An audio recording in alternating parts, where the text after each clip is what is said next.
యేసుక్రీస్తు వారితో జనసమూహం యేసుక్రీస్తు వారిని వెంబడిస్తూ ఉంది. ఆయన మంచితనాన్ని, ఆయన ఆశ్చర్య కార్యాలని, ఆయన అద్భుత కార్యాలని అన్నీ చూస్తూ ఉన్నప్పుడు ఈయన నిజమైన దేవుడు, ప్రేమ కలిగిన దేవుడని జనసమూహం అంతా యేసుక్రీస్తు వారిని వెంబడిస్తూ ఆయన వెంటనే తిరుగుతూ ఉన్నారు. వీళ్ళని ప్రక్కన పెట్టేశారు. ఎవరిని? ప్రధాన యాజకులని, పెద్దలని. యేసుక్రీస్తు వారిని ప్రశ్నించే వారిలాగా ఉన్నారు. ఈ యొక్క అధికారం నీకు ఎక్కడి నుండి వచ్చింది? దేవుణ్ణే ప్రశ్నించే అంత జ్ఞానము కలిగి ఉన్నామని అనుకుంటాం కొన్నిసార్లు. దేవునికి తెలీదా? దేవునికి ఏం తెలుసండి? వాళ్ళు ప్రశ్నించే ముందే యేసుక్రీస్తు వారికి నీ నోట్లో నుండి వచ్చే ప్రతి మాట నువ్వు అడగక ముందే దేవునికి తెలుసు. ఎందుకంటే దేవుడు హృదయాంతరంగాలని ఎరిగిన దేవుడు. కాబట్టి వాళ్ళు అడిగే ప్రశ్న యేసుక్రీస్తు వారికి తెలీదా? తెలుసు. తెలిసినా మౌనంగా ఉన్నారు. ఎందుకు మౌనంగా ఉన్నారంటే నీకు నాకు ఆయన అధికారం ఇచ్చి ఆయన మౌనంగా ఉన్నారు. హల్లెలూయా! నీకు అధికారం ఇవ్వడానికి, నాకు అధికారం ఇవ్వడానికి, మనందరికీ అధికారం ఇవ్వడానికి యేసుక్రీస్తు వారు వాళ్ళు అడిగే ప్రశ్నలకు జవాబు ఇవ్వచ్చు. ప్రతిదానికి జవాబు ఇవ్వచ్చు. మరి అపవాది శోధిస్తుంది. యేసుక్రీస్తు వారు 40 రోజులు ఉపవాసం ఉండి మరి అరణ్యంలో శోధిస్తూ ఉంటే ఈ రొట్టెలని, ఈ రాళ్ళని రొట్టెలుగా చేసుకోమన్నది. నాకు మ్రొక్కు, ఇదంతా నీకు ఇచ్చేస్తాను. ఆయన దేవుడు కుమారుడని తెలీదా యేసుక్రీస్తు వారికి?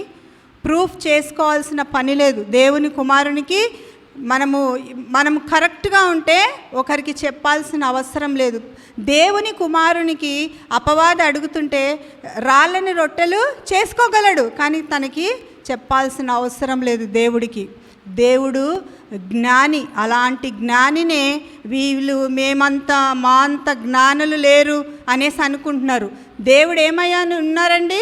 జ్ఞానమై ఉన్నారు. మీకు జ్ఞానము కొద్దివైన ఎడలా నన్ను అడగవలెను అన్నారు దేవుడు. యాకోబు పత్రిక 1వ అధ్యాయంలో ఉంటుంది. జ్ఞానము కొద్దివైన ఎడలా నన్ను అడిగితే నేను జ్ఞానం ఇస్తాను. నీకు ఏది కొద్దివైనా నన్ను అడగాలి. అలాంటి ఆ జ్ఞానవంతుణ్ణి, దేవుని కుమారుణ్ణి నీకెక్కడి నుండి వచ్చింది అధికారం అని అడుగుతున్నారు. వాళ్ళకి ఏమీ లేదు. జనమంతా మనల్ని ప్రక్కన పెట్టేసి యేసుక్రీస్తు వారిని వెంబడిస్తూ ఉన్నారు. యేసుక్రీస్తు వారికి జయోత్సాహం చేస్తున్నారు. యేసుక్రీస్తు వారిని అంత జనసమూహం ఉంటే వీళ్ళ దగ్గర ఎవ్వరూ లేరు. అసూయ, కోపము, మండిపడి మాట్లాడుతూ ఉన్నారనమాట. వాళ్ళలో ఒకలాంటి ఉక్రోషం వచ్చేస్తుంది. మంచిగా దేవుడు చేసే పనులను చూస్తే వాళ్ళకి కోపం వచ్చేస్తుంది. వచ్చి వాళ్ళు ఏమంటున్నారంటే, ఏ అధికారం వలన నువ్వు ఈ కార్యాలు చేయుచున్నావో అది మాకు చెప్పుమనేను. అప్పుడు ఏమంటున్నారు?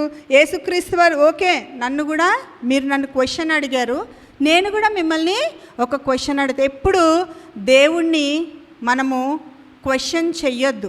ఏమైనా ప్రశ్నలు అంటే, ప్రవ్వా ఇదేంటి ప్రవ్వా, ఇది నేనేం చేయాలి ప్రవ్వా, దీనికి నేనేం చేయాలని క్వశ్చన్స్ అడగొచ్చు దేవుణ్ణి.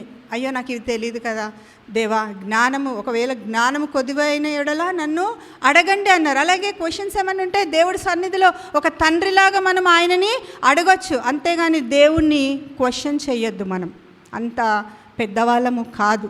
ఎప్పుడు కూడా ఇదేంటి ప్రవ్వా, నాకేనా ఇలాగా, ఇదేంటి ప్రవ్వా, నాకే ఈ కష్టాలా, ఏంటి నేను మీ సన్నిధానానికి వస్తున్నాను, మిమ్మల్ని ఆరాధిస్తున్నాను, మీ యొక్క పరిశుద్ధ గ్రంథాన్ని ప్రతిరోజు నేను ధ్యానిస్తున్నాను, మీ మందిరానికి వస్తున్నాను, నేను తెలుసు కదా ప్రభువా నేను అలాంటి దాన్ని అని కొన్నిసార్లు కొన్ని పరిస్థితులు వచ్చేటప్పటికి యేసుక్రీస్తు వారిని ప్రశ్నించే వాళ్ళలాగా ఉంటాం. క్వశ్చన్ చెయ్యొద్దు. దేవుణ్ణి ఎప్పుడు ప్రశ్నించకూడదు. ఎందుకంటే దేవుడు మనకి అధికారం ఇవ్వడానికి ఆయన అధికారం గలవాడైనా కూడా మౌని అయిపోయాడు. నోరు తెరవలేదు పెద్దల మధ్యలో. అయితే నేను కూడా ఒక ప్రశ్న వేస్తాను, దానికి చెప్పండి అనేసి. యోహాను ఇచ్చిన బాప్తీసము ఎక్కడ నుండి కలిగినది? పరలోకం నుండి కలిగినదా, మనుషుల నుండి కలిగినదా అని వారిని అడిగారు. వాళ్ళు ఏమనుకుంటున్నారంటే, మేము జ్ఞానులము, మేము అడిగితే ఇంకా తిరుగులేదు. వాళ్ళు సొంత జ్ఞానాన్ని మేమంటే ఏంటో చూపిద్దామనేసి ఏదో అడిగేస్తూ ఉన్నారు. అక్కడ సర్వజ్ఞానిని అడుగుతున్నారు. యేసుక్రీస్తు వారిని అడిగితే ఆయన చెప్తే ఇంకా నువ్వు అటు చెప్పలే, ఇక మౌనంగా నోరు మూసుకొని వెళ్ళాల్సిందే. యేసుక్రీస్తు వారిని అడిగితే, క్వశ్చన్ చేస్తే నీ దగ్గర సమాధానం ఉండదు. ఎవరిని అడుగుతున్నావు? నువ్వు సర్వాధికారిని అడుగుతున్నావు. ఒకసారి ఆలోచించాలి. వీళ్ళు శాస్త్రులు, పెద్దలు, మరి అధికారులందరూ మేము అధికారంలో ఉన్నాం, మేమేదంటే అది జరుగుతుంది, మేము ఈయనని క్వశ్చన్ వేయచ్చు అన్ని లోకానుసారంగా ఆలోచించి నీకు అధికారం ఎక్కడి నుండని వచ్చిందని అడుగుతుంటే యేసుక్రీస్తు వారు కూడా ఒక ప్రశ్న వేశారు. బాప్తీసము, యోహాను ఇచ్చిన బాప్తీసం ఎక్కడి నుండి కలిగినది? పరలోకం నుండి కలిగినదా, మనుషుల నుండి కలిగినదా అని వారిని అడిగాను. వారు మనం పరలోకం నుండి అని చెప్పితిమా, ఆయన అలాగైతే మీరెందుకు అతన్ని నమ్మలేదని మనలను అడుగుదురు. మనుషుల వలన చెప్పితిమా, జనులకి భయపడుచున్నాము. అందరూ యోహానుని ప్రవక్త అని ఎంచుచున్నారని తమలో తాము ఆలోచించుకొని, ఎంత జ్ఞానులు, మాకున్న జ్ఞానము ఇంకెవ్వరికి లేదు అని క్వశ్చన్ వేశారు. వేస్తే ఏం చెప్పాలి? ఇలాగంటే ఇదొక పొరపాటు అయిపోతుందేమో. పరలోకం నుండి వచ్చిందా అంటే మరి ఎందుకు నమ్మలేదు? ఇక్కడ మరి లోకం నుండి వచ్చిందా అంటే మనుషులకి భయపడతామేమో. ఏది చెప్పినా తంట అయిపోయింది అని లాస్ట్కి ఏమంటారంటే, అంత ప్రధానులు, అంత గొప్పవాళ్ళు, అంత యాజకులు ఏమంటున్నారంటే మాకు తెలీదు. దేవుని ముందు ప్రతి జ్ఞానము, ప్రతి అధికారము వంగాల్సిందే. హల్లెలూయా, హల్లెలూయా. యేసుక్రీస్తు వారిని ప్రశ్నించినప్పుడు వాళ్ళకి ఆన్సర్ దొరకలేదు. ఏదైనా ఇలాగైనా చెప్దామా, అలాగే ఏది చెప్పినా అది మనకే వస్తుంది. కొన్నిసార్లు అతి తెలివిగా ప్రవర్తిస్తాం, అది మనకే ప్రమాదం అని తెలీదు. వాళ్ళు అదే అనుకున్నారు. చాలా అతి తెలివిగా యేసుక్రీస్తు వారిని అధికారం నీకు ఎక్కడి నుండి వచ్చిందని అడిగినప్పుడు క్వశ్చన్ వేస్తే జవాబు చెప్పలేపారు. మీరు చెప్పలేదు కాబట్టి నేను కూడా చెప్పను. మీరు చెప్పలేదు కాబట్టి చెప్పాల్సిన అవసరం లేదు. దేవుని కుమారునికి అధికారం కలదు. ఈ లోకంలో అన్నిటి మీద అధికారం కలదు. తుఫాను వచ్చిందండి, తుఫాను వచ్చింది సముద్రంలో. మరి ఆ యొక్క దోణిలో శిష్యులతో ఉన్నప్పుడు తుఫాను వచ్చింది. ఎలాగా మాట్లాడారు తుఫానుతో? ఒక పిల్లోడిని గద్దిస్తారు కదా, ఏయ్ నోరు మూసుకో, ఏడుస్తున్నావా, ఏ నోర్మి, ఏడుపు ఆపు అనేసి ఒక తల్లిదండ్రులుగా మనం ఎలాగ బెదిరిస్తామో సృష్టినే ఏమన్నారు? సృష్టిని, ఆ యొక్క తుఫానుని గద్దించారు. అలాంటి అధికారము ఈ లోకంలో ఎవరికి లేదు. తుఫాన్ని గద్దించే అధికారం ఎవరికన్నా ఉందా? లేదు. తుఫాను ఆయన మాటలని గద్దించగానే తుఫాను నిమ్మలమైపోయింది. యేసుక్రీస్తు వారి దగ్గరకు వచ్చి క్వశ్చన్స్ వేసి ఆయనని ఏదో ప్రశ్నలతో బాధ పెడదామని చూస్తే నిమ్మలమైపోవాల్సిందే. పెద్దలు, యాజకులు, ప్రధానులు అందరూ వచ్చి నీకు ఈ యొక్క అధికారం ఎక్కడి నుండి వచ్చిందన్నప్పుడు నిమ్మలమైపోయారు. ఏంటంటే క్వశ్చన్ ఆయన ఆన్సర్ క్వశ్చన్ అడిగితే వాళ్ళ ఆన్సర్ చెప్పలేక నిమ్మలమైపోయారు. ఏమైపోయారు? ఇంకా ఏది చెప్పలేకపోయారు. అలాంటి అధికారము దేవుని కుమారునికే అలాంటి అధికారము కలదు. కాబట్టి తుఫాన్ని సృష్టి ఆయన చేతిలోకి వచ్చేసింది. సృష్టిని సృష్టించిన సృష్టికర్త చెప్తే సృష్టి లోబడదా? తప్పకుండా లోబడుతుంది. కాబట్టి ఈ యొక్క పరిశుద్ధ వారంలో 2వ రోజు, మరి యొక్క మంగళవారం రోజు యేసుక్రీస్తు వారు నిన్నటి దినాన ఆలయాన్ని శుద్ధీకరించారు. మరి ఆ యొక్క దేవుడే మనల్నే ఆలయంగా చేసుకున్నారు. కాబట్టి మనము మరి మన దేహముతో దేవుణ్ణి మహింపరచాలని చెప్పారు. ఈ 2వ రోజున మరి పెద్దలు, మరి ప్రధానులు వాళ్ళందరూ కూడా యేసుక్రీస్తు వారిని మరి క్వశ్చన్ చేస్తున్నారు. నీకు ఈ అధికారం ఎక్కడి నుండి వచ్చింది? ఎందుకు ఈ అధికారం వచ్చింది? వీళ్ళకి చెప్పాల్సిన అవసరం లేదు. పిలాతు దగ్గర కూడా, అధికారుల ముందు కూడా, మరి సిలువకు పట్టబడినప్పుడు అక్కడ నిలువబెట్టి అన్నీ అడుగుతూ ఉంటే మౌనంగా ఉన్నారు, నోరు తెరవలేదు. ఎందుకు? ఈ అధికారి కదా, సర్వాధికారి మన యేసయ్య.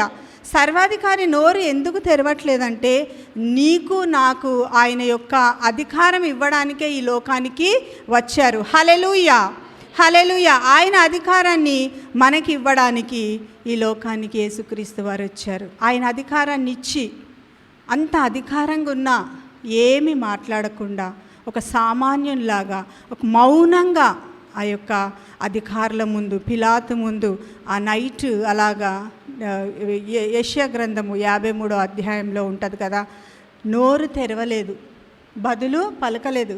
వాళ్ళందరూ అధికారులే, వాళ్ళందరినీ మించిన సర్వాధికారి యేసుక్రీస్తు వారు వాళ్ళందరి ముందు తలదించుకొని మౌనంగా మాట్లాడకుండా వాళ్ళు ఏదన్నా నీవన్నట్టే అని మౌనంగా ఎందుకున్నారంటే మనకి అధికారం ఇవ్వడానికి. హల్లెలూయా. శిష్యులకు చెప్తారు కదా, మరి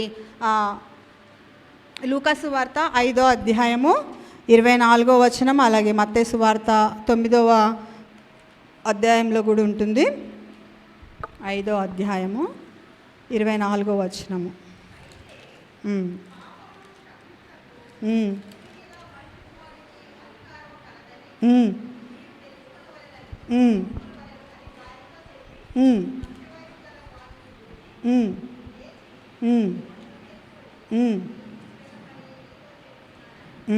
ఎవరికి అధికారం ఉందని చెప్పారండి?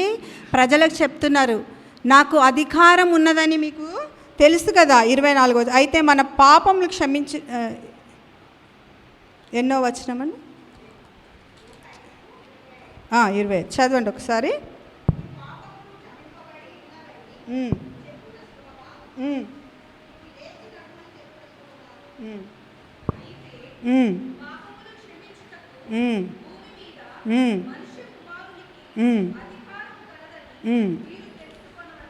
మనుష్యులు, ఈ యొక్క మనుష్య కుమారునికి అధికారం కలదు పాపాలను క్షమించడానికి. ప్రతి విషయంలో దేవుడు పాపాలను క్షమించడానికి, ప్రతి విషయాన్ని క్షమించడానికి మనుష్య కుమారునికి అధికారం ఉంది. యేసుక్రీస్తు వారికి అధికారం ఉంది. అధికారం ఇవ్వడానికే పరలోకం నుండి మన కోసం ఒక మనుష్య కుమారులాగా వచ్చి, దేవుని సన్నిధానం నుండి, తండ్రి సన్నిధానం నుండి వచ్చి కుమారుడుగా ఈ లోకానికి వచ్చి నీవు నేను చేసిన పాపాల నిమిత్తము ఆయన శిలువ మరణాన్ని పొందడానికి ఈ లోకానికి వచ్చారు. ఆయన అధికారాన్ని మనకిచ్చారు. ఈ 4 రోజుల్లో మట్టలాదివారం నుండి ఈ యొక్క శుక్రవారం వరకు, గురువారం వరకు ఆయన ఇంకా యేసుక్రీస్తు వారికి తెలుసు, ఇంకా 4 రోజుల్లో శుక్రవారం నేను అప్పగింపబడతాను. శిలువపై ఆ యొక్క గాయాలు పొంది ఎంతో బాధ నుండి మరణించాల్సి ఉందని యేసుక్రీస్తు వారికి తెలిసి వాటన్నిటినీ అలాగెంతో సంతోషంగా, ఎంతో ఆనందంగా ఆయన యొక్క ఆనందాన్ని పక్కన పెట్టి ఆ యొక్క సిలువని మరి నిర్లక్ష్యము చేయకుండా సిలువ మరణాన్ని అంగీకరించి ఆ సిలువ మరణాన్ని పొందారు. ఎందుకంటే నీ కోసము నా కోసం ఆయన అధికారాన్ని మనకిచ్చారు. కాబట్టి యేసుక్రీస్తుని అంగీకరించిన మనము, ఆయన రక్షణలోనికి వచ్చిన మనము, ఆయన మనకు అధికారం ఇచ్చాడని సాయంకాల సమయంన మీ అందరూ తెలుసుకున్నారు కదా. ఎందుకు యేసుక్రీస్తు వారిని నీ ఏ అధికారం చేత మాట్లాడుతున్నావంటే వాళ్ళకి క్వశ్చన్ అడిగితే వాళ్ళు జవాబు ఇవ్వలేకపోయారు. ఒక జ్ఞానిని, సర్వాధికారిని వాళ్ళు క్వశ్చన్స్ వేస్తున్నారు. ఎందుకంటే యేసుక్రీస్తు వారి ప్రేమ, ఆయన క్షమాపణ, ఆయన దయ, ఆయన కనికరాన్ని, ఆయన చేస్తున్న ప్రతి విషయాన్ని ప్రజలు గమనించి ఈయన నిజంగా దేవుడి కుమారుడని ఆయనను వెంబడిస్తూ ప్రతి చోట యేసుక్రీస్తు వారు ఎక్కడుంటే అక్కడ వెళ్ళిపోతున్నారు. అది ఈ పెద్దలు వీళ్ళు ఏం చేస్తారంటే లోకానికి సంబంధించిన వాళ్ళు అంతా అటు వెళ్ళిపోతున్నారు. మన దగ్గర ఎవ్వరు లేరు. మండిపాటు, కోపము, అసూయ, ద్వేషంతో నిండిపోయి యేసుక్రీస్తు వారిని వాళ్ళకు అవకాశము దొరికినప్పుడల్లా ఎప్పుడు పట్టిద్దామా, ఎప్పుడు పట్టుకుందామా, ఎప్పుడు యేసుక్రీస్తు వారిని సంహరిద్దామా, చంపుదామా అని చూస్తూ ఉన్నారు. అలాంటి వాళ్ళ కోసము నేను అధికారినైనా మీ ముందు మౌనినైపోతున్నాను. ఎందుకంటే నా ప్రియ కుమార్తెలు, నా ప్రియ కుమారులకి నేను అధికారం ఇస్తున్నాను. కాబట్టి ఈ అధికారం పొందిన మనం అందరము చాలా ధైర్యంగా ఉండాలి. అధికారం కలిగిన వాళ్ళు ఎంతైనా కొంచెము డేరింగ్గా ఉంటారు కదా. మన చేతిలో అధికారం ఉంటే చాలా ధైర్యంగా ఉంటాం. కాబట్టి మరి మత్తయి సువార్త 28వ అధ్యాయము 18వ వచనం ఒకసారి చదువుదాము.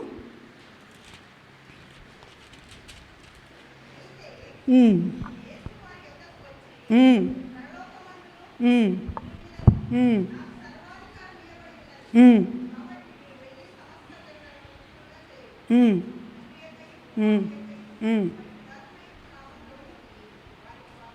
శిష్యులకు చెప్తున్నారు, యేసుక్రీస్తు వారు ఏం చెప్తున్నారంటే, భూమి మీద నాకు సర్వాధికారము ఇవ్వబడింది. ప్రతి యొక్క భూమి మీద ప్రతి దాని మీద నాకు అధికారము కలదు. ఆ అధికారాన్ని మీకు ఇస్తున్నాను. శిష్యులకు చెప్తున్నారు, ఆ అధికారాన్ని మీకు ఇస్తున్నాను కాబట్టి మీరు ధైర్యంగా వెళ్ళి సువార్త ప్రకటించండి, ధైర్యంగా వెళ్ళండి. మీరు ధైర్యంగా ఎప్పుడు వెళ్తారు? మనం ధైర్యంగా ఎప్పుడు వెళ్తామంటే మనలో అధికారం ఉంటే. యేసుక్రీస్తు వారు ఆయన అధికారాన్ని మనకిచ్చేసి ఆయన మౌనిగా ఉన్నారు, నోరు తెలవ. శతాధిపతి అంటారు కదా, నా దగ్గర ఎంతోమంది పనివాళ్ళు ఉన్నారు, రమ్మంటే వస్తారు, పొమ్మంటే పోతారు, కానీ నువ్వు కూడా సర్వాధికారివని నేను ఎరుగుదును. తెలుసుకున్నారు చాలామంది తెలుసుకొని యేసుక్రీస్తు వారి అద్భుత కార్యాలు, ఆశ్చర్య కార్యాలు తెలుసుకొని మరి యేసుక్రీస్తుని వెంబడిస్తూ ఉంటే వీళ్ళు ప్రశ్నించే వారిగా ఉన్నారు. ఈ అధికారం ఎక్కడి నుండి? సాయంకాల సమయంలో మనం యేసుక్రీస్తు వారిని ప్రశ్నలు అడగొచ్చు, కానీ ప్రశ్నించే వారిగా ఉండకూడదు. ఎందుకంటే మిమ్మల్ని అందరినీ, ఈ లోకానికి అందరికీ దేవుడు అధికారం ఇచ్చాడు. నేను సర్వాధికారిని, నా యొక్క అధికారాన్ని మీకు ఇచ్చాను కాబట్టి మీరు ప్రతి విషయంలో, నిన్న దినాన్ని అన్నారు కదా పాస్టర్ గారు, దేహము దేవుని ఆలయము కాబట్టి మీరు భయపడొద్దు. లోకాన్ని జయించిన వాడు మీలో ఉన్నాడు కాబట్టి మీ దేహముతో దేవుణ్ణి మహిమపరచాలి. లోకంలో జయించిన వాడు మనకు అధికారం ఇచ్చాడు కాబట్టి మీరు అనారోగ్యంలో అధికారాన్ని మాట్లాడాలి, మరి ఆర్థిక ఇబ్బందుల్లో అధికారంతో మాట్లాడాలి, సమస్యలతో గట్టిగా అధికారంతో మాట్లాడాలి. మీకు ఎక్కడున్నా యేసుక్రీస్తు వారు నాకు అధికారాన్ని ఇచ్చారు, నా యేసుక్రీస్తు వారు నాకు అధికారాన్ని ఇచ్చారు కాబట్టి ప్రతి విషయంలో, ప్రతి సమస్యతో, అనారోగ్యం వచ్చిందా, యేసుక్రీస్తు వారు, లోకంని జయించిన దేవుడు నాలో ఉన్నాడు, దేవుని ఆత్మ నాలో ఉంది కాబట్టి మీరు భయపడని అవసరం లేదు. ఆ మాట తలుచుకోవాలి. అనారోగ్యం వచ్చినప్పుడు, ఆర్థిక సమస్యలు వచ్చినప్పుడు, ఇంట్లో అశాంతి ఉన్నప్పుడు, మరి ఎక్కడికన్నా వెళ్ళినప్పుడు ఎవరన్నా మనల్ని హేళన చేసినా, బాధ పెట్టినా, ఇబ్బందులకు గురి చేసినా, కొన్ని చోట్లకు వెళ్తే మనం అనుకోని అపాయాలకి గురవుతాం. అలాంటి సమయంలో కూడా అధికారంతో మాట్లాడాలి. కొన్నిసార్లు మనం యేసుక్రీస్తుని అంగీకరించిన తర్వాత చాలా చులకనగా మాట్లాడుతూ ఉంటారు. అలాంటప్పుడు కూడా మీరు ఏమి భయపడాలని అవసరం లేదు, ఎందుకంటే ఆయన అధికారం మనకి ఇచ్చారు కాబట్టి మనం అధికారంతో యేసుక్రీస్తు వారి అధికారాన్ని ఇతరులకి చూపించాలి. ఎంత ధైర్యం, ఎంత అసలు వీళ్ళని ఎన్ని అడుగుతున్నా, ఎన్ని తిడుతున్నా, ఎన్ని మాటలు అంటున్నా వీళ్ళు అసలు నిండుకుండా తొనకదు అంటారు చూసారా, అలాగా ఏంటి వీళ్ళలో ఏ మాత్రం చలనం, ఏంటి వీళ్ళ ధైర్యం, ఏంటి వీళ్ళ అధికారము, దేనికి వీళ్ళు ఇలాగా ఇంత ధైర్యంగా ఉండగలుగుతున్నారంటే యేసుక్రీస్తు వారు ఇచ్చిన అధికారాన్ని బట్టి. హల్లెలూయా. కాబట్టి యేసుక్రీస్తు వారు 4 రోజుల్లో, ఒక గురువారం వరకు మరి ఆయన సిలువ మరణానికి వెళ్ళే ముందు మరి మరణానికి వెళ్ళే ముందు జరిగిన ఈ యొక్క సంఘటనలని, వీటిని గురించి ఈ 4 రోజులు మాట్లాడడం జరుగుతుంది. ఒకసారి యెషయా ఎందుకు ఈ లోకానికి వచ్చారంటే, సర్వాధికారం కలిగిన యేసయ్య మనకి అధికారాన్ని ఇచ్చి, ఆయన తన అధికారాన్నంతా అధికారి అయి ఉండి కూడా మౌనంగా ఉన్నారు, నోరు తెరవలేదు. యెషయా 53వ అధ్యాయము ఒకసారి చూద్దామా.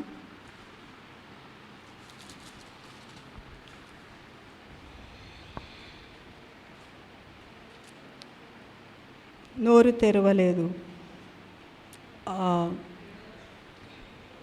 7వ వచనం పైన మన 4వ వచనం నుండి చదవండి.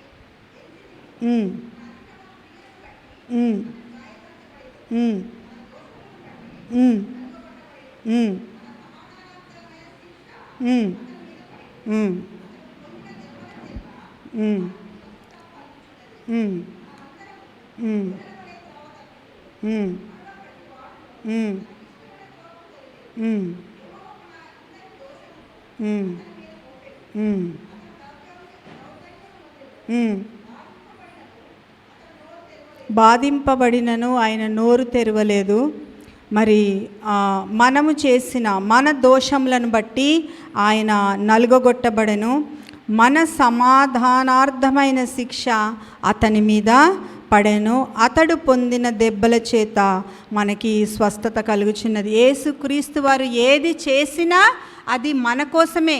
యేసుక్రీస్తు వారు పొందిన గాయాలు, ఆయన గాయాలు పొందితే మనకు స్వస్థత కలుగుతుంది. మనం చేసిన దోషాలకి యేసుక్రీస్తు వారు శిక్షను పొందాల్సింది. ఇవంతా మనం ఈ యొక్క 40 రోజులు మరి యొక్క శిలువ ధ్యానాల్లో ఎన్నో విషయాలు తెలుసుకున్నాము. అంటే ఈ యొక్క 40 రోజుల్లో తెలుసుకుంటే, అంటే ఈ 40 రోజుల్లో మాట్లాడుకున్నాం కదా, మాట్లాడుకుంటే ఆయనకి మనం అంటే ఎంత ప్రేమ, ఎంత ఇష్టమో ఇవన్నీ పాస్టర్ గారు చెప్పారు. కానీ ఇది 40 రోజులే కాదండి, ప్రతిరోజు ఆయన చేసిన త్యాగాన్ని, ఆ సిలువకి యేసుక్రీస్తు వారు అలాగా మన కోసం వ్రేలాడి ఎన్ని బాధలు పెడుతున్నా నోరు తెరవలేదు. యేసుక్రీస్తు వారు నోరు తెరవలేదు. దేవుని కుమారుడు, ఆయనకు అధికారం ఉంది. ఎందుకు నన్ను శిక్షిస్తున్నారు, ఎందుకు నన్ను ఇలాంటి గాయాలు పెడుతున్నారని అడగొచ్చు, కానీ నోరు తెరవలేదండి. ఎవరి కోసం అంటే మనందరి కోసం. అదొక్కటి జ్ఞాపకం ఉంచుకోండి. సాయంకాల సమయంలో మీ అందరికీ ఒకే మాట, మన కోసం ఆయన మరణించాడు, మన కోసం ఆయన రక్తం కార్చారు, మన కోసం ఆయన మేకులు దిగగొట్టుకొని మన కోసము ప్రాణము విడిచాడు, మరణము పొందాడు, తిరిగి లేచాడు. కాబట్టి ప్రతిరోజు మేము పాస్టర్ గారు చెప్తున్నారు కదా, ఆయన సిలువ మరణ పునరుద్ధానాన్ని జ్ఞాపకం చేసుకోండి. ఈ రోజుల్లో ఎవరు మన కోసము చనిపోరు. సిలువ పైన మరి ఆ యొక్క సిలువకు ఆయనని కొట్టి, 2 చేతులకి 2 మేకులు కొట్టి, 2 కాళ్ళకి కలిపి ఒక మేకు కొట్టి, తల మీద ముళ్ళ కిరీటం పెట్టి, ఒక సీన్ చూశాను. తల మీద ముళ్ళ కిరీటం పెట్టిన తర్వాత అది సరిగ్గా దిగిందా లేదా అని ఒక స్టిక్, ఒక కర్రతో దాన్ని ఇలాగా నొక్కుతూ ఉంటే ఇంకా లోపలికి దిగి రక్తం కారుతూ ఉంది. అప్పుడు అనిపించింది, ఇంత కఠినులా, హోసన్నా హోసన్నా నీకు జయము, దావీదు కుమారుడా నీకు జయము అన్న ప్రజలే ఈయనకి సిలువ వేయండి, యేసుక్రీస్తు వారిని సిలువ వేయండి, సిలువ వేయండి, ఈయనని చంపేయండి అనేసి అంటున్నారు. మనుషుల్లో ఎంత మార్పు చూసారా? సిలువ దగ్గరకు వచ్చేటప్పటికి ఎవ్వరూ లేరు. కొన్ని పరిస్థితుల్లో మనమంతా మంచిగుంటే మన చుట్టూ అందరు ఉంటారండి. కొన్ని పరిస్థితులు బాగోనప్పుడు మన చుట్టూ ఎవ్వరుండరు. మనం ఒక్కరమే ఒంటరి వాళ్ళం అనుకుంటాం. కానీ సాయంకాల సమయంలో ఒంటరి వాళ్ళమని అనుకోవాల్సిన అవసరము మీకు లేదు. మీ ఒంటరితనంలో మన ప్రభువైన యేసుక్రీస్తు వారు మీ ప్రక్కనే ఉన్నారు. హల్లెలూయా! యేసుక్రీస్తు వారు మన కోసం మరణము పొంది, మన కోసం గాయాలు పొంది, అంతవరకు ఆయన మంచిగా ఉన్నప్పుడు ఆయన స్వస్థతలను అనుభవించారు, ఆయన చేసిన మేళ్ళను పొందారు. కానీ కొన్ని సమస్యలు వచ్చేటప్పటికి మరి యేసుక్రీస్తు వారిని సిలువ వేస్తున్నప్పుడు ఆయన దగ్గర ఎవ్వరు లేరండి. అమ్మో, ఈ టైంలో వెళ్తే నన్ను కూడా ఈ యొక్క సిలువ శ్రమల్లో ఇరికిచ్చేస్తారేమో, నేను యేసుక్రీస్తు వారి పక్కనుంటే నాకు కూడా ఇలాంటి గాయాలు పొందుతానేమో. ఎంత స్వార్థం మనుషులకి! అంతసేపు వెంబడించి సిలువ దగ్గరకు వచ్చేటప్పటికి దూరం అయిపోయారు. కానీ యేసుక్రీస్తు వారు ఎంత గొప్పవారు! నిన్న నేడు ఏకరీతిగా ఉన్న దేవుడు మిమ్మల్ని ఎప్పుడు ప్రేమిస్తూనే ఉంటారు. మనం కొన్నిసార్లు కొన్ని పరిస్థితులను బట్టి యేసుక్రీస్తు వారిని, ఆయన ప్రేమని, ఆయన సిలువ కార్యాన్ని పక్కన పెట్టేస్తాం. కానీ ఆయన మాత్రం ఎప్పుడు మనల్ని మర్చిపోడు. మరువని దేవుడు. మనం మర్చిపోతాం పరిస్థితులు వచ్చేటప్పటికి, కానీ ఆయన మరువని దేవుడు. అంత హోసన్నా జయము అనేసి యేసుక్రీస్తును అని జయోత్సాహంతో ఊరేగించి, అంత సంతోషంగా ఊరేగించిన యేసుక్రీస్తు వారిని వెంటనే యేసుక్రీస్తు వారికి సిలువ వేయండి, సిలువ వేయండి, సిలువ వేయండి. ఎంత మనుష్యులుగా ఎలాగ ఉంటాం ప్రభువా! కొన్నిసార్లు మేము ఎందుకు ఇలా చేస్తామని ఆలోచించినప్పుడు బాధ వేస్తుంది. నువ్వు ఆయనని సిలువకు అప్పచెప్పాలన్నా, నువ్వు అప్పగించినా, నువ్వు ఆయనని గాయపరిచినా, ఆయనని బాధించినా, ఆయనని క్వశ్చన్ చేసినా, ఆయన మాత్రము నిన్ను ప్రేమిస్తూనే ఉంటాడు. అలాగని నన్ను ప్రేమిస్తున్నాడు కదా అనేసి నేను క్వశ్చన్ చేస్తానే ఉండాలి. వేసి నిన్ను ప్రేమిస్తే నువ్వు క్వశ్చన్ చేయలేవు. యేసుక్రీస్తు వారిని నువ్వు ప్రశ్నించలేవు. ఆయన ప్రేమ అర్థమైతే యేసుక్రీస్తు వారిని ప్రశ్నించలేవు కదా. ఆయన ప్రేమ అర్థమైతే కొన్నిసార్లు పాస్టర్ గారు మేము కొన్ని పరిస్థితుల్లో మరి ఇబ్బందులు వస్తాయి. ఇబ్బందుల్లో కూడా దేవుడు అలాగ లేవనెత్తుతా ఉంటాడనమాట. లేవనెత్తుతున్నప్పుడు పాస్టర్ గారు మేము మాట్లాడుకునే మాటలు, కొన్నిసార్లు దేవుడు చేసిన కార్యాలు కళ్ళంట నీళ్లు తెప్పిస్తాయి. ఆ పాస్టర్ గారు ఏమంటారంటే, ఈ కన్నీటిని నేను ఆపుకుంటాను, కన్నీళ్ళని రానివ్వను, ఎందుకంటే ఈ కన్నీళ్ళతో యేసయ్య పాదాలు కడుగుతానని. హల్లెలూయా. అలాంటి యేసుక్రీస్తు వారి ప్రేమ అర్థమైతే మనము ఎంత ఆయనని దూషించినా, ఎంత సిలువకు అప్పచెప్పినా, ఆయనలో ప్రేమ త్యాగం ఉందని మనకి ఎలా తెలుసు అంటే, సిలువకు అప్పగించినప్పుడు వీరేమి చేయించున్నారో వీరు ఎరుగరు కనుక వీరిని క్షమించమన్నాడు. సిలువలో మరణిస్తూ మనకి జీవాన్ని ఇచ్చారు. ఆయన సిలువ మరణాన్ని జ్ఞాపకం చేసుకోవాలి. ఇది నేను ప్రతిరోజు 40 రోజులు ధ్యానిస్తున్నప్పుడు ఎంత ప్రేమ, ఎంత త్యాగం నాయన. దీన్ని మన ఈ 40 రోజుల ఆచారంగా ఏదో 40 రోజులే మేము దాన్ని జ్ఞాపకం చేసుకుంటామండి, తర్వాత ఇంకా మామూలు అలా కాదు. నీకోసము ఈరోజు మాట ఏంటండి, ఆయన సర్వాధికారి అయ్యుండి నీకు అధికారం ఇవ్వడానికి ఆయన అధికారాన్ని పక్కన పెట్టేసి ఒక రిక్తునుగా అన్నీ కోల్పోయి ఆ యొక్క ప్రధానుల పిలాతు దగ్గర వాళ్ళందరి దగ్గర అలాగా మౌనంగా వధింపబడిన గొర్రె మరి అతని దగ్గర ఎలాగుంటుందో అలాగా మౌనంగా ఉన్నారు. మౌనంగా ఉండాల్సిన అవసరం మన యేసయ్యకి ఏముందండి? ఆయన సర్వాధికారి, దేవుని కుమారుడు, ఈయన నా ప్రియ కుమారుడు, ఈయన యందు నేను ఆనందిస్తున్నానన్న పరమ తండ్రి మన కోసము ఆయన్ని అప్పగించేశారు. ఆయన అధికారాన్ని మనకిచ్చారు. ఈ రోజు నుండి మనము అధికారం కలిగిన, అంటే ఈరోజు చెప్పాం కాబట్టి అధికారం అంటే ఈరోజు సందర్భం ఏంటంటే మనకి అధికారాన్ని ఇచ్చారు యేసుక్రీస్తు వారు. అధికారాన్ని ఇచ్చారు కాబట్టి మనం అధికారం కలిగిన బిడ్డలుగా, మీరు ప్రతి విషయంలో దేనికి ఎవరి ముందు లొంగిపోయి ఏదో తప్పు చేసిన వాళ్ళలాగా, వాళ్ళని అధికారుల్లాగా మీరేదో తక్కువ చేసుకొని చూడాల్సిన అవసరం లేదు. అలాగ చేస్తే యేసుక్రీస్తు వారి సిలువకి మనము విలువ ఇవ్వనట్టే.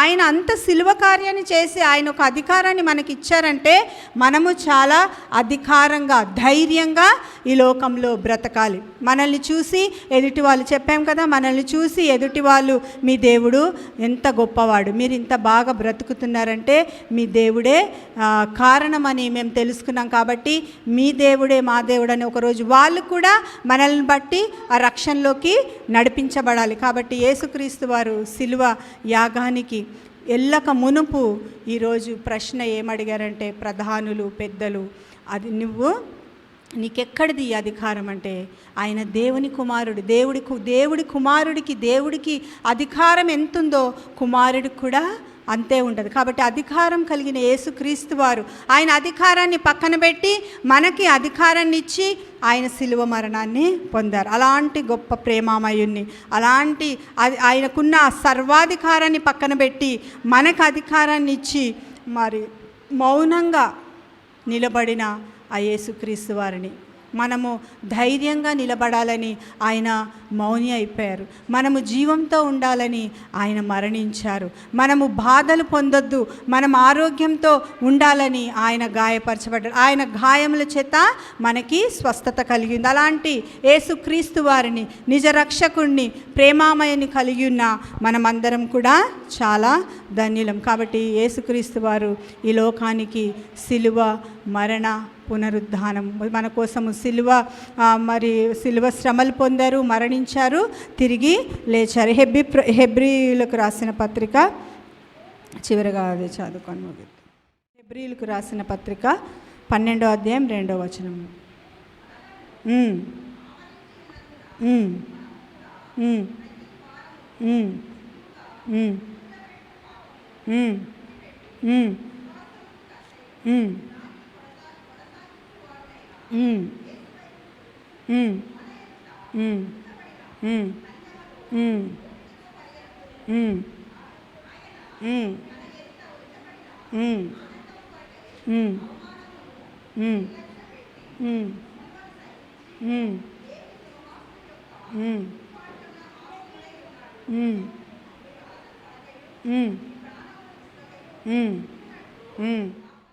ఆనందం, ఆయన ఎదుట ఆనందం ఉంచబడింది, సంతోషం ఉంచబడింది. కానీ ఆయన ఎదుట ఉంచబడిన ఆనందము కొరకైన అవమానమును నిర్లక్ష్య పెట్టి సిలువను సహించి దేవుని సింహాసనం యొక్క కుడిపార్శ్వమున ఆసీనుడై ఉన్నాడు. మీరు అలసట పడకయు మీ ప్రాణములు విసుగకయు ఉండునట్లు పాపాత్ములు తనకు వ్యతిరేకముగా చేసిన తిరస్కారమంతయు ఓర్చుకొనిన ఆయనను తలంచుకొనడు. ఈ సాయంకాల సమయంన ఎవరిని తలంచుకోవాలంటే, సిలువను సహించి ఆయన ఎదురుగా ఆనందం ఉంది, దాన్ని పక్కన పెట్టేసి, ఆనందాన్ని పక్కన పెట్టేసి, పాపాత్ములు అందరూ ఆయనని మరి సిలువ మరణానికి అప్పగించి ఆయన సిలువను సహించిన మరి తనకు వ్యతిరేకంగా చేసిన తిరస్కారం అంతయు ఓర్చుకొనిన ఆయనను తలంచుకొనుడి. బాధ ఓర్చుకున్నాడు, మరణాన్ని ఓర్చుకున్నాడు, శ్రమని ఓర్చుకున్నాడు, అనేక విషయాల సిలువ దగ్గర ఎన్నో మాటలంటే ఓర్చుకున్నాడు. అప్పుడే మనల్ని జయము అన్నవాళ్ళు సిలువ వేయండి అంటే ఓర్చుకున్నాడు.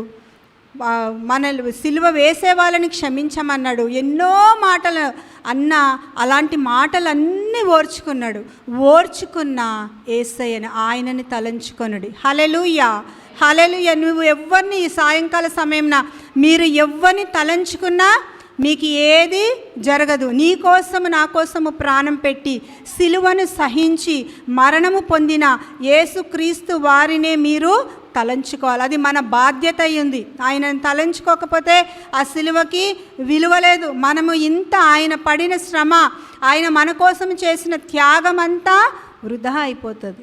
కాబట్టి మన కోసము మరణించిన ఆయన అధికారాన్ని అంతా ప్రక్కన పెట్టి ఆయన అధికారాన్ని మనకిచ్చి మన కోసము సిలువను సహించి ఆయన ఆనందాన్ని పక్కన పెట్టి ఆ ఆనందాన్ని మనకిచ్చారు. ఆయన ఆనందాన్ని మనకిచ్చారు, ఆయన ఆరోగ్యాన్ని మనకిచ్చారు, ఆయన ఐశ్వర్యాన్ని మనకిచ్చారు, ఆయన సమాధానాన్ని మనకిచ్చారు, ఆయన శాంతిని మనకిచ్చారు. అలాంటి యేసుక్రీస్తు వారిని తలంచుకుందాం. ఈ సాయంకాల సమయంన నీ కోసము నా కోసం ప్రాణం పెట్టి నీ కోసము నా కోసం ఆయన అధికారం ఇచ్చిన ఆ యేసుక్రీస్తు వారిని తలంచుకుందాం. ఆయనను తలంచుకుంటేనే మన జీవితంలో విలువ ఉంటుంది, ఒక అర్థం ఉంటుంది. అలాంటి ప్రేమామయుణ్ణి, ఆయన ఆనందాన్ని పక్కన పెట్టి సిలువని సహించిన యేసుక్రీస్తు వారిని తలంచుకుందాము. అట్టి కృప దేవుడు మీకు అనుగ్రహించిన కనుక ఒకసారి యేసుక్రీస్తు వారికి గట్టిగా చప్పట్లు కొడదామా.